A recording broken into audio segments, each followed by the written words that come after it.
매일 성경과 함께하는 오늘의 큐티 시간입니다.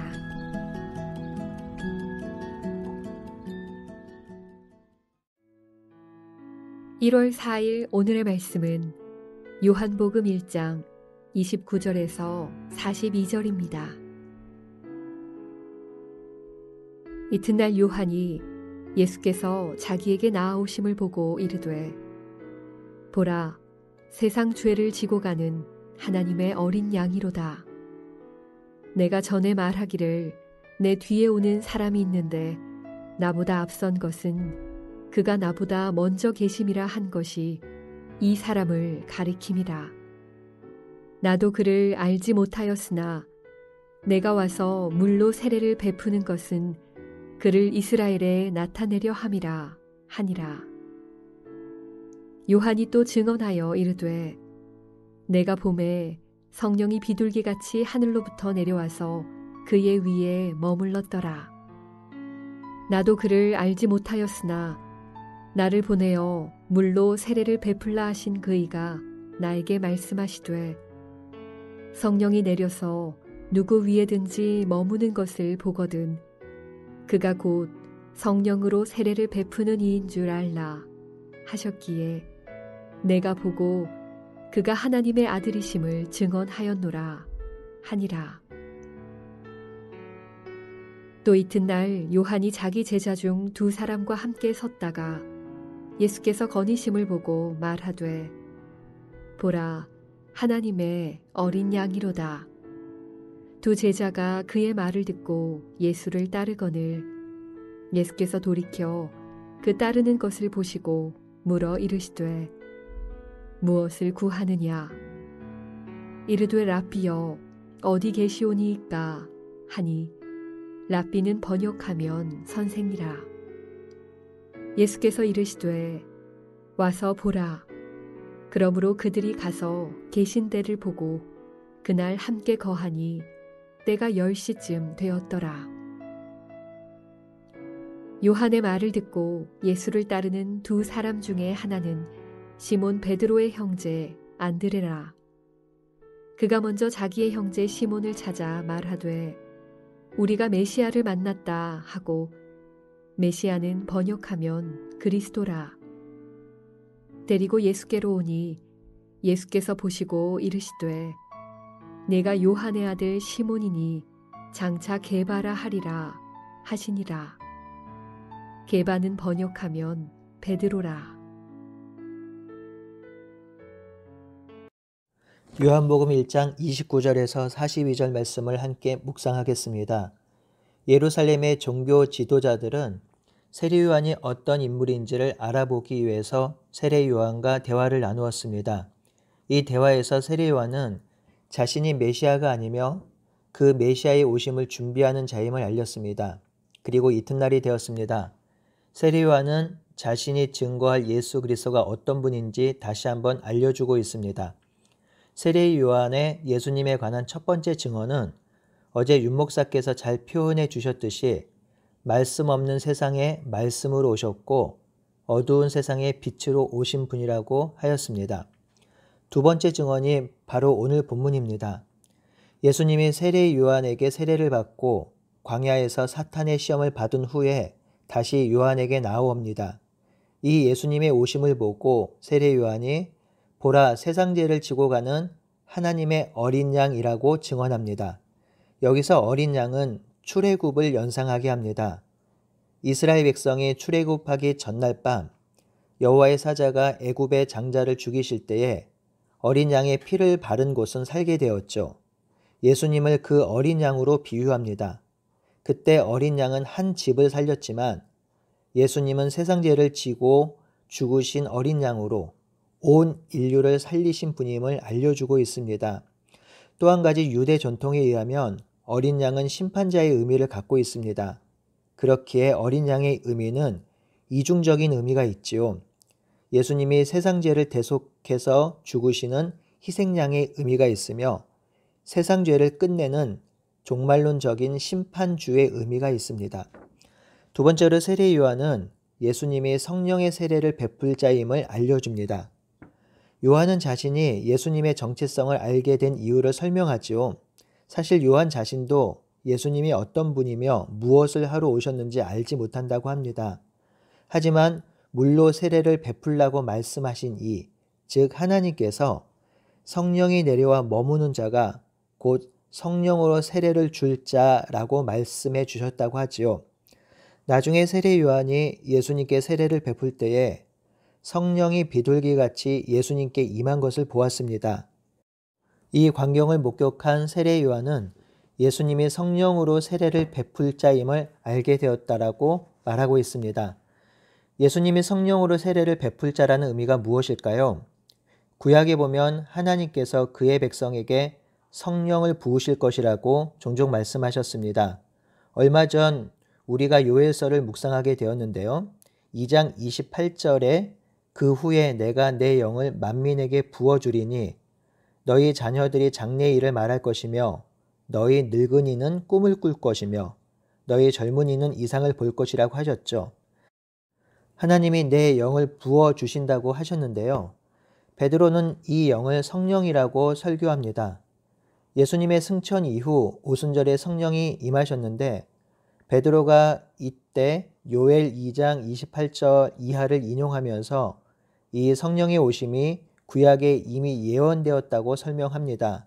그리고 베드로는 성령의 오심으로 새로운 시대가 시작되었다고 설교하면서 그 새로운 시대는 누구든지 주의 이름을 부르는 자는 구원을 얻는 시대라고 합니다.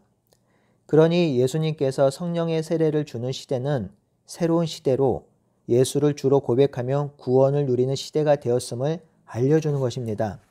세 번째로 34절에 세례 요한이 예수님을 하나님의 아들이라고 증언하지요. 지금도 이 세상은 예수님이 하나님의 아들임을 믿지 못하는데요. 당시 사람들은 더욱 그랬습니다. 전능하신 하나님이 절대로 육신의 몸을 입고 올 수 없다라고 생각했고요. 그 생각을 배경하며 쓴 성경이 바로 요한복음이지요. 또한 당시 사람들은 로마의 황제가 하나님의 아들, 신의 아들이라고 생각했습니다. 그렇기 때문에 예수님이 하나님의 아들이심을 거부했던 것이죠. 하지만 세례 요한은 예수님이 하나님의 아들이심이 분명하기에 그들의 반대에도 불구하고 하나님의 아들이라고 표현한 것입니다. 하나님의 아들은 다윗의 자손으로 구원자, 메시아, 그리스도라는 또 다른 표현 중에 하나입니다. 그러니 예수님은 이스라엘뿐만 아니라 이 땅을 구원하실 메시아임을 드러내고 있는 것이지요. 또 이튿날이 되었습니다. 요한이 자기 제자 중 두 사람과 함께 있다가 예수님께서 지나가심을 보고 말합니다. 하나님의 어린 양이라고 하지요. 이에 제자가 요한의 말을 듣고 예수님을 따르죠. 이 제자 중에 한 명은 40절에 보니까 베드로의 형제 안드레이고요.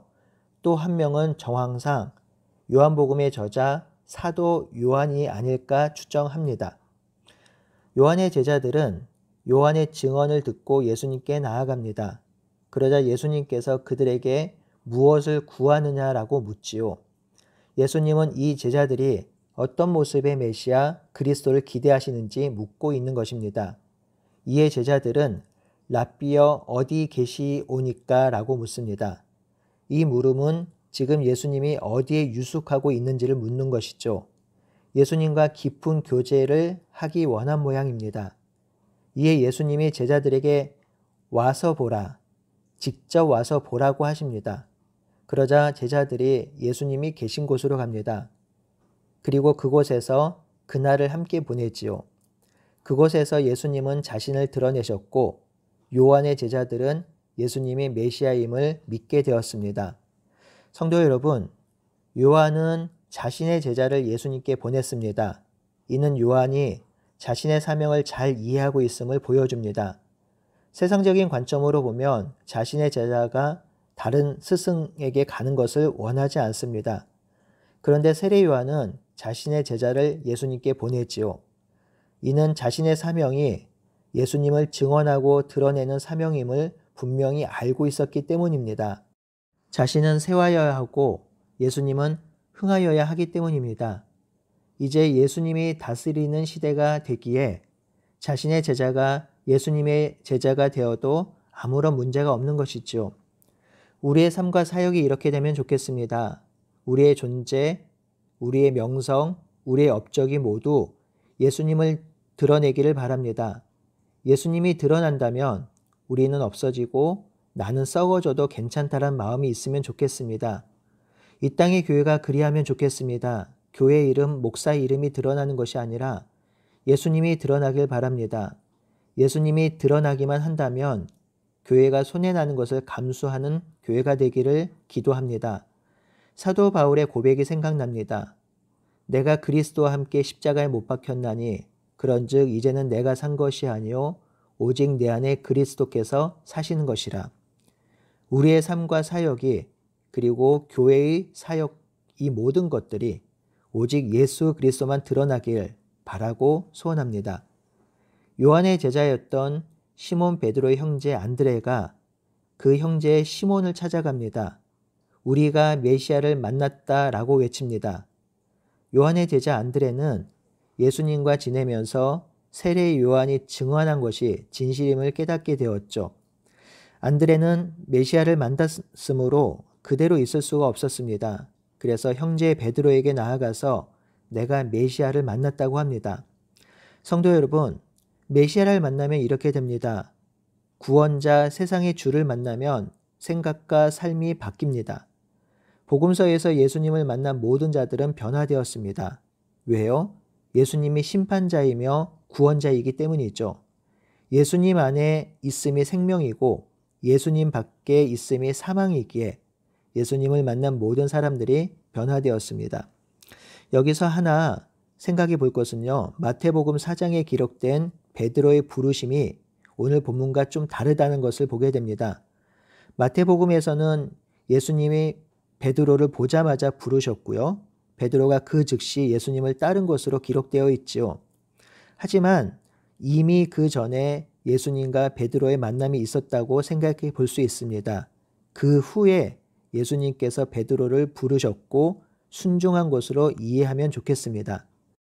예수님과 베드로의 첫 만남에서 예수님께서 베드로를 내가 요한의 아들 시몬이니 장차 개바라고 할 것이라고 하셨습니다.